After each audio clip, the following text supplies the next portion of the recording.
And meron ako ditong pork lomo. Pinahiwa ko na yan sa palapad. Titimplahan ko muna ito. Lalagay ako ng toyo, kalamansi, konting nor seasoning. Yan, okay na yan. At ng paminta. Haluin natin. While waiting, kung hindi ka pa nakapag-subscribe sa aking channel, please subscribe at i-click mo na rin ang notification bell para lagi kang updated sa aking latest recipes. Ayan, okay na ito. Ibabad muna natin ito for at least 30 minutes. Ito na yung ating pork. Lalagay ako dito ng hotdog. Ayan, 2 peraso. Pickles. Ayan, pinag-apat ko yung 1 peraso. Meron ako ditong carrots. Ayan. Ni-slice ko lang into sticks. And then, iro-roll na natin.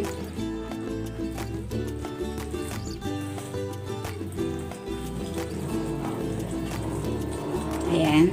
Then, meron ako ditong kitchen twine. Tatali natin.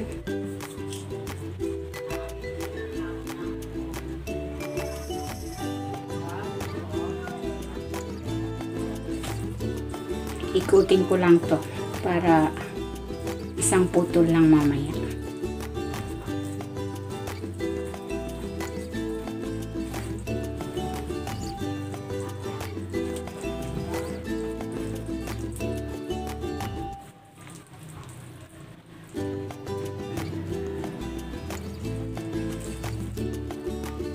Maglalagay ako ng konting cooking oil. Pan-fry ko muna itong ating hamonado roll. Nilagyan ko yan ng konting harina kasi hindi non-stick yung ating kawali para hindi dumi.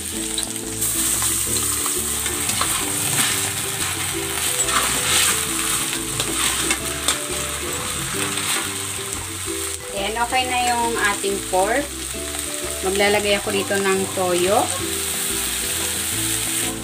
pineapple juice,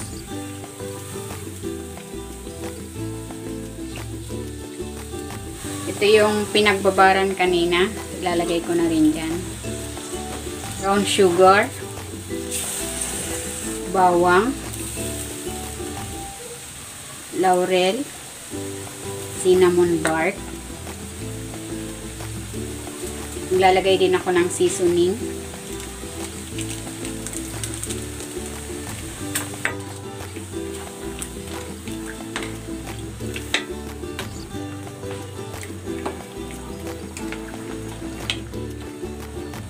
I-simmer natin ito for 30 to 40 minutes at babalik na rin natin from time to time para pantay ang pagkaluto nito ating pork.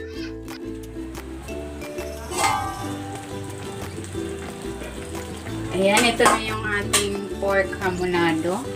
Tutok na siya. Malapot na rin yung sauce. Hahanguin ko na ito. Papalamigin ko muna itong ating hamonado roll bago natin hiwain. At tanggalin ko siya dito sa sauce. Hiwain na natin. Tinanggal ko na yung tali nito.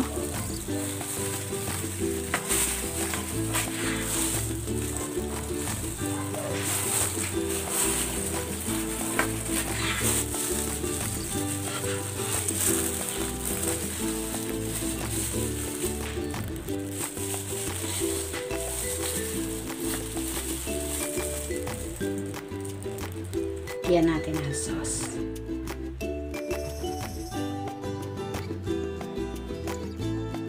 Eto na, ready na itong ating pork roll hamonado.